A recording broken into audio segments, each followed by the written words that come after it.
Hey you, what up? Welcome to my channel. Welcome back. I'm Maryam. Today in this video, I'm going to be reviewing the new powder foundation from Makeup Forever from the HD Skin family. It's called the Matte Velvet Powder Foundation. It comes in 32 shades. It has 3 different undertones, 4 shade families. Look who's on the cover of this. It's Madonna's daughter. So I guess she is the face of this foundation. And what I'm planning to do in this video is the usual. I'm gonna test it out. I'm gonna review it for you guys. And of course, I'm gonna do a wear test at the end on my oily AF acne prone skin, just to see how it wears and to see if we like it. So let's get into this video. Subscribe if you aren't already, notification bell for those Wednesdays and Sundays videos. And now let's get into it. Makeup Forever HD Skin Matte Velvet Powder Foundation. Do we need it? Do we not? Let's find out.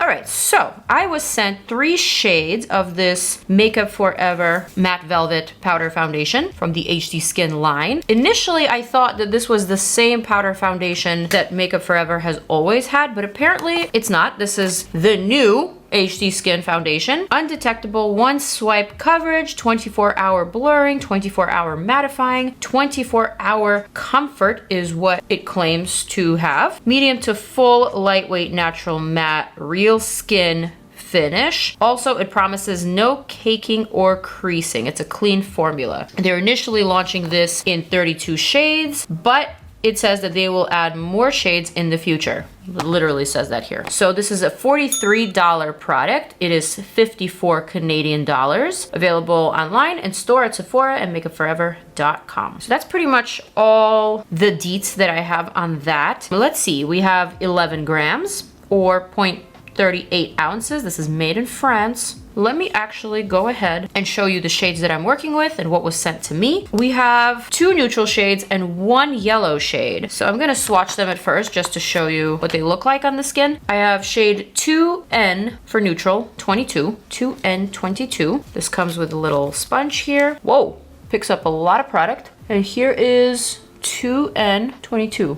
Nice looking mirror. Not crazy about sponges like this. I feel like they pick up too much product and then it kind of just like settles in the sponge. So I'm definitely going to be trying out this product in several different ways. I'm going to try it with a brush and then also with the sponge. So I'm going to add another more saturated layer. Yeah, I'm not sure if this is a match. I should probably also test it on my neck, which is what I'm trying to match. I think it's too peachy for my neck. Not quite it. Let's head on to the next shade, which is 2N26. So again, in the neutral family. Not red, not yellow, but neutral, which is why it's looking a little too orange for me. I'm actually going to use the same sponge, but just a different part of it. I don't want to contaminate the other sponges just in case. I want to give it to my friends or someone that this may match. I feel like this is better. Looks not so bad. Oh, maybe on second thought, it's not great. Let's see it here. I don't know. I don't know if I'm totally into this shade. And last but not least, we have 2Y20. So this is the only shade that has a yellow undertone. I believe I'm a yellow undertone in Makeup Forever. I typically wear a 2Y30 in their foundations and in the other powder foundation that I actually like. Let's see how this one looks. Oh yeah, that's the one. That is clearly the one for me. The undertone is definitely more on point than the others. So this is the one that I'm gonna go for. I'm gonna replace the sponge, save the other 2. Someone a bit more neutral than me. And now I'm actually gonna remove these swatches and I'm gonna apply this to my face and then I'm gonna apply the rest of my makeup just to see how it applies, how it wears, and all that good stuff. I feel like I also wanna look into the ingredients for this because this was a PR package that was sent to me. I actually don't have the cardboard packaging that has all the ingredients listed. So I'm gonna have to look them up and pop them up for you real big. Actually gonna look it up real quick myself. I'm curious. Oh, also I forgot to mention this is supposed to be a blurring powder foundation. So that's good for someone like me with texture. And of course I'm gonna also show you close-ups because that's important. It's also supposed to be water resistant, sweat proof, and smudge proof. Thank God they're not saying transfer proof. So I see that they have some silicones, dimethicone, silica, and methicone. So that tells me that this is meant to be blurring because all of these ingredients tend to blur the skin. Interestingly enough, this is neither mica nor talc based. And the top ingredient is synthetic phlogopite and also boron nitrate for light and medium shades. And then I'm seeing that some of the tan shades have more boron nitrate than the synthetic fluor thing. Not that I actually know what that means, but just wanted to let you know. So now I'm gonna take my DANESSA MYRICKS Blurring Balm Powder. I'm gonna apply that to just one side of the face as a primer. So on this side of the face, and then the other side of the face, I'm not going to prime. I'm gonna test to see how this product wears alone on its own. I'm not going anywhere today, but I am gonna be conducting a wear test here at home. I'm probably just gonna do some videos and probably apply more makeup for my makeup videos. Okay, so essentially this side of the face is primed. And now what I wanna do is move my bangs out of the way. And I want to apply this 2Y20 directly to my forehead using the sponge. So I'm gonna pick up enough product. I'm gonna lift these bangs. I'm just gonna start swiping it. Wow, I feel like the glide is really, really smooth. You can instantly see a difference. This isn't like a full coverage type of powder, but you can definitely see that it is perfecting the skin, it is mattifying it, and it is making it look really, really nice. I feel like just one swipe of that is enough for me for the forehead, especially since I have bangs. Let's see if my bangs will come back to its original place. Maybe they will, maybe they won't. I'm still learning how to live with these bangs. All right, I'm gonna take whatever's remaining down onto my nose and kind of into the center area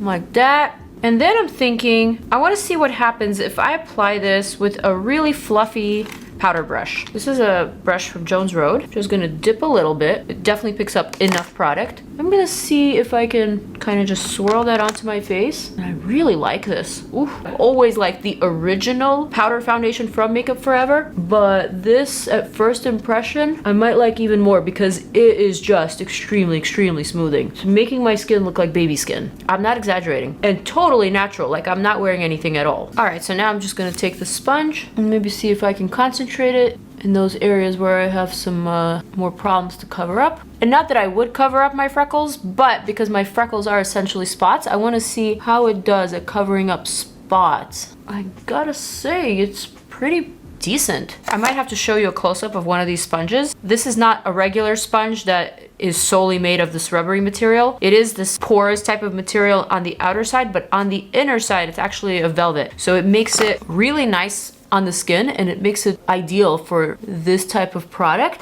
It's essentially a puff. So now I'm gonna show you a close-up, and I'm gonna do a comparison between this side and the other side where I have nothing on, just so you can see a difference texture-wise, color-wise. Forehead looks really, really good, though I definitely missed a spot right there in between the brows. But this is this side of the face. Looking pretty smooth, pretty smooth. I mean, you can clearly tell that this spot is here. You can tell that this pimple is here, but overall it looks so natural and just so pretty. And this is my actual skin with nothing on. So now let's go ahead and let's do this up close and personal. Ready?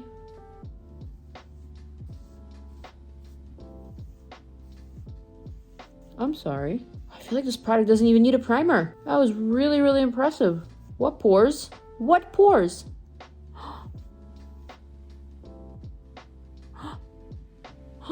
Okay, I'm impressed. I am really, really impressed at first impression. I feel like you could really keep piling this on just to make it more flawless, just to make it more even. I actually feel like I prefer this side without a primer. It's just doing a great job on its own of like priming and setting and providing coverage. I'm just gonna take this Bare Minerals brush, the one that I use for the veil, and I'm actually going to remove some of this product here, only because I feel like I might have applied a little too much and it's looking just a pinch saturated in the center area. So I'm gonna remove a little bit of that and a little bit of that here, just so it looks a little bit more even. And now that the complexion is done, I'm gonna work on the rest of my face. So I'm gonna use Tarte Shape Tape. I'm wondering how a cream concealer will actually feel over this product. So let's go ahead and test that.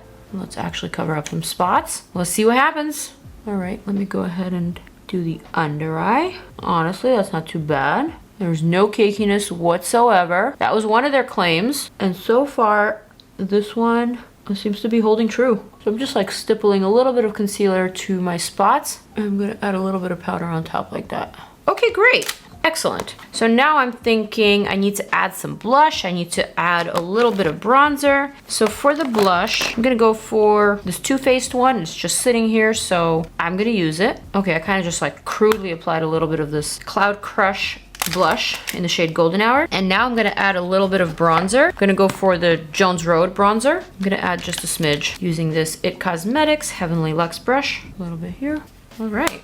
And of course the Rare Beauty highlighter, since it's here, shade is Exhilarate. Just adding to the back of the cheekbone. Okay, and now I'm gonna show you the final face. Not the final face, but the final face for this video, for the purpose of today's trial. My favorite side of the face, looking pretty good. Looking really, really smooth, really effortless, just natural and really approachable. This side of the face looks good too. Honestly, I can't complain. I'm just complaining because I have like a little breakout here and there, so I guess I'm just liking this one better today. But overall, pretty impressive. So now, the important question, how does this thing wear? So let's fast forward, let's cue in that good old time warping music, and let's see. So far so good, but let's see.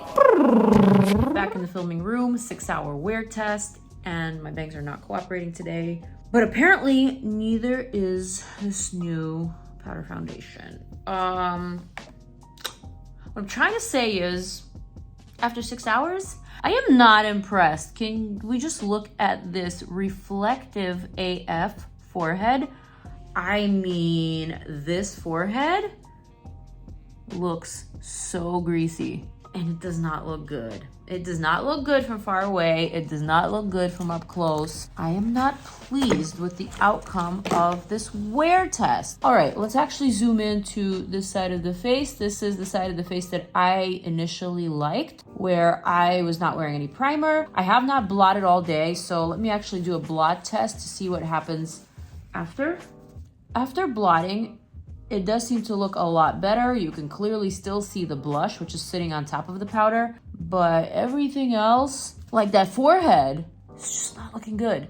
This side of the face, I feel like it looks a little bit better, given the fact that it got a chance to marinate and sit on top of my primer for the day. But you can still see texture, you can still see a little bit of oil seeping through. So I guess what I'm trying to say is this Makeup Forever HD Skin Matte Velvet Powder Foundation is not to be worn without a solid oil controlling primer.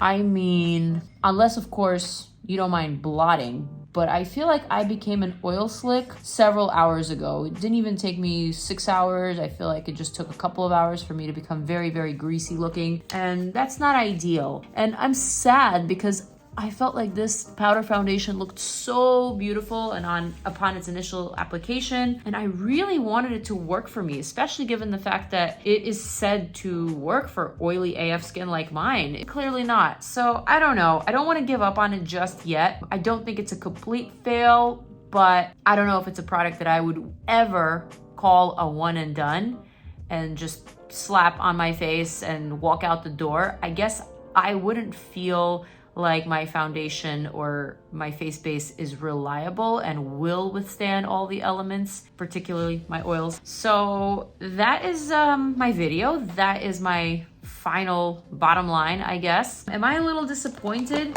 Yeah, I'm just like a little bit disappointed because I feel like the original powder foundation from Makeup Forever wears a little bit better. It wears a little bit better than this one. Maybe because it's mica or talc based, I don't know. But something about this one just was not oil proof enough for me. But I'm gonna give it another chance. I'm gonna try this with this primer and maybe with a little bit of foundation underneath, maybe like a skin tint, something like an Airborean or perhaps like a Cali Ray skin tint, something that will give me a little bit of a base for this to grip onto better. I hope that makes sense. So with that, you guys, I'm gonna wrap up this video. Thank you so much for watching and for sticking to the end. More videos over here. Peace out and I'm out. Deuces.